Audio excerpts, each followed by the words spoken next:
my record. Now I break you.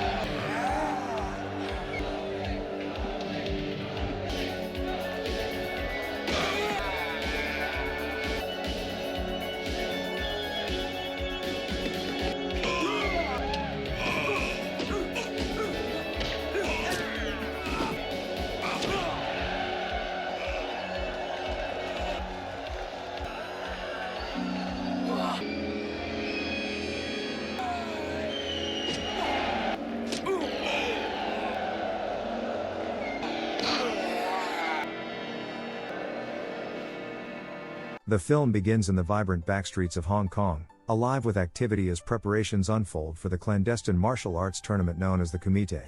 We catch fleeting glimpses of these warriors honing their skills in their respective homelands. Meanwhile, in the United States, Captain Frank Dux is immersed in rigorous training at a military gym. As he works the speed bag, a fellow Marine interrupts him with news that their commanding officer wishes to speak with him. Frank has requested leave, but it's evident that the colonel suspects his true intentions: to travel to Hong Kong and participate in the Kumite, an endeavor strictly prohibited by the military. To buy time, Frank claims he needs to shower, using this moment to stealthily slip away. Once his absence is noticed, the colonel sends 2 agents, Rollins and Helmer, to retrieve him. Frank makes his way to the home of his former sensei, Senzo Tanaka, in California. Tanaka's wife greets him with warmth, though she sadly informs him of her husband's serious illness. As she calls for Tanaka, Frank reflects on his past and how he first encountered his mentor. Years earlier, as a teenager, Frank had broken into Tanaka's home with 2 friends, intent on stealing a ceremonial katana. When the others fled upon hearing footsteps, Frank remained behind, attempting to return the sword. Caught in the act by Tanaka, Frank surprised him not with fear but with his bravery. After speaking with Frank's parents, Tanaka saw potential in the boy and offered to train him, initially using him as a sparring partner for his son, Shingo. As Frank became part of the Tanaka family, he and Shingo forged a deep bond, united by their shared dream of competing in the Kumite. Tragedy struck when Shingo was killed in a school fight, leaving Tanaka devastated and unwilling to train further.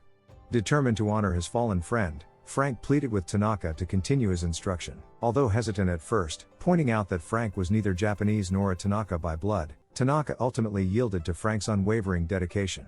What followed was an intense and grueling training regimen. Frank learned to fight blindfolded, meditate beneath rushing waterfalls, catch fish with his bare hands, and endure excruciating flexibility exercises. In one particularly brutal challenge, he was bound between trees and stretched to his limits to build endurance. After conquering each trial, Tanaka presented him with the very katana he had once attempted to steal, a symbol of Frank's hard-earned respect.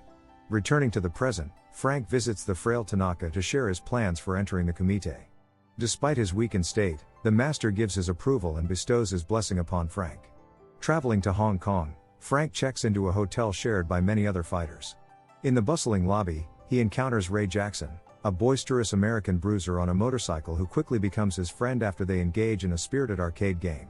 Their manager, Helmer, soon arrives to guide them to the registration site for the tournament.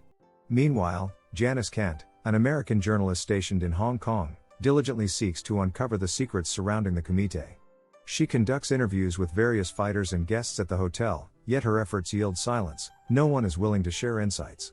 Concurrently, GIA agents Rollins and Helmer arrive in Hong Kong, collaborating with local law enforcement in a mission to locate Frank. At the Kumite registration, Frank boldly declares himself a student of Senzo Tanaka. However, the officials express skepticism due to his non-Japanese heritage. To validate his claim, he is challenged to perform the dim make, a precise strike that shatters only the bottom brick of a carefully stacked pile. Bottom one.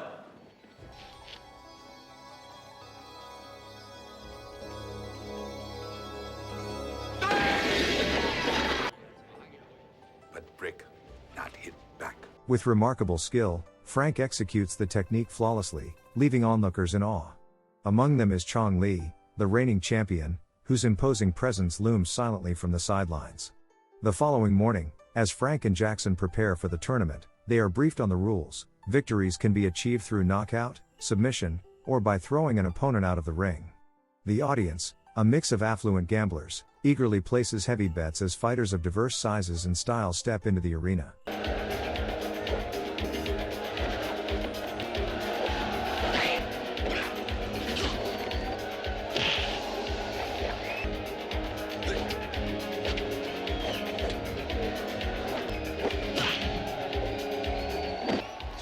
This thing Bloodsport, kid. Jackson decisively overwhelms his opponent with a single punch, taunting Chong Li from the stands. However, he soon learns from their handler that Chong Li has a dark reputation. He killed a man in the last Kumite and relished every moment of it. When Chong Li enters the ring, he dispatches his opponent with brutal efficiency.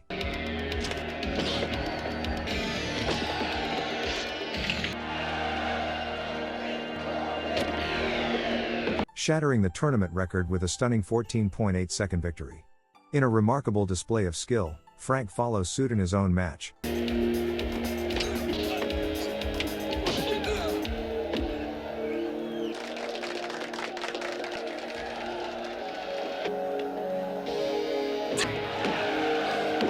Defeating an Arab fighter with calculated precision and breaking Chong Li's freshly set record, further intensifying the spotlight on him. Outside the tournament arena, Frank intervenes when a fighter attempts to harass Janice. Instead of resorting to violence, he proposes a challenge based on reflexes. He will try to grab a coin before the man can close his hand around it. Not only does Frank succeed, but he astounds everyone by replacing the coin with another, a clever trick that leaves onlookers speechless. Grateful and intrigued by his charisma, Janice agrees to join him for dinner. As the tournament unfolds, an array of fighting styles captivates the audience. One fighter showcases monkey kung fu, gracefully flipping across the stage like an agile animal, while another relies solely on brute strength.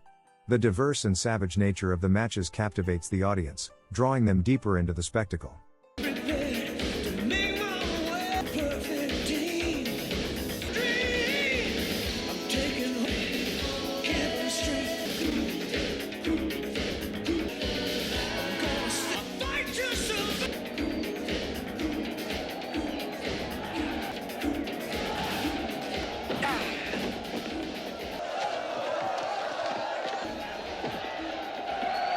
Meanwhile, military agents track down Frank at his hotel, insisting he return to base. He resolutely declines and escapes into the bustling city, igniting a thrilling foot chase. Later that evening, as they share dinner, Janice voices her concerns about the peril he faces. Yet, Frank remains steadfast in his commitment to honor Tanaka's legacy and secure victory in the tournament.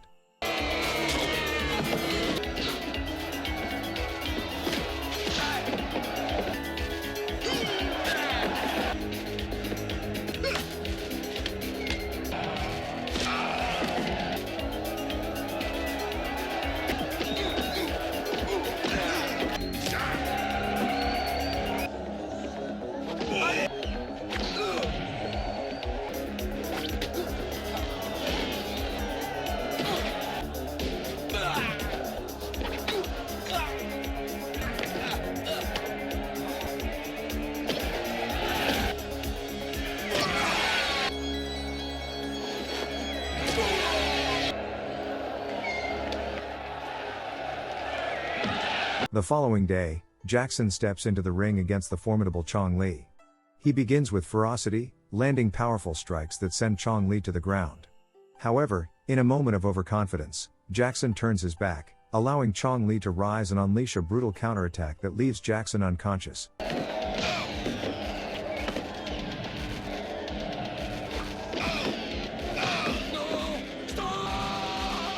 His skull shattered beneath a merciless stomp. Frank visits Jackson in the hospital, vowing to avenge his friend by defeating Chong Li. Tensions flare when Janice pleads with him not to return to the ring, fearing he might meet the same grim fate. In a desperate move, she reports the Kumite's location to the authorities, hoping to halt the event. On the final day of the tournament, Frank triumphs over a skilled Thai fighter in the semifinals with a dazzling display of speed and technique.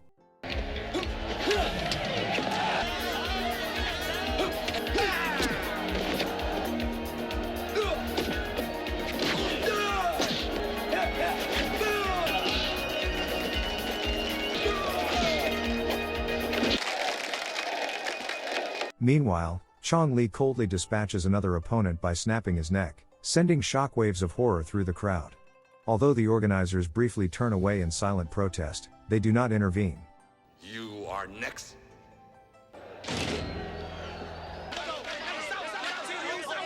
As the climactic final fight approaches, Chong Li slyly conceals a white powder capsule in his trunks. Before the match begins, he taunts Frank with Jackson's bandana. You break my record. Now I break you.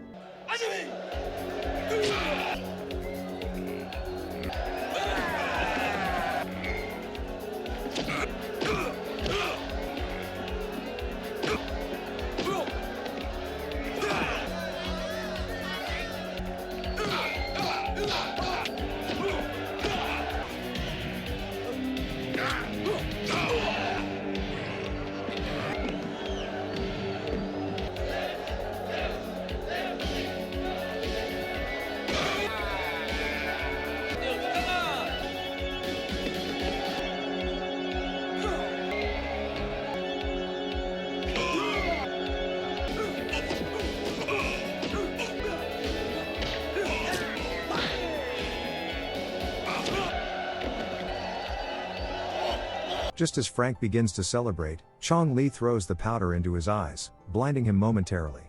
Disoriented and stumbling across the stage, Frank becomes an easy target for Chong Li's brutal strikes. However, in a moment of clarity, he draws on memories of his blindfolded training with Tanaka.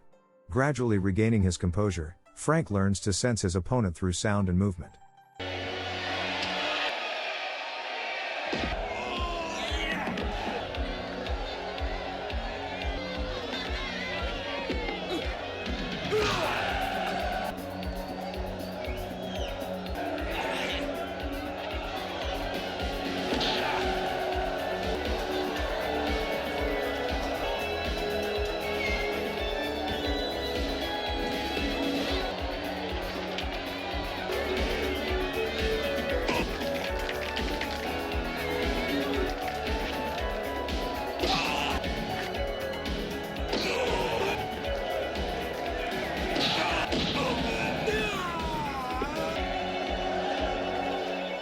Ultimately, he traps Chong Li in a submission hold.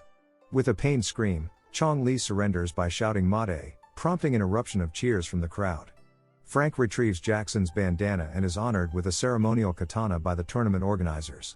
Later, he visits Jackson in the hospital, where they share a heartfelt moment of gratitude and brotherhood. With his promise fulfilled and his honor intact, Frank boards the plane, ready to embark on a new chapter of his life. Thanks for watching. If you are new, don't forget to subscribe for more of these recaps. Until next time, have a nice day.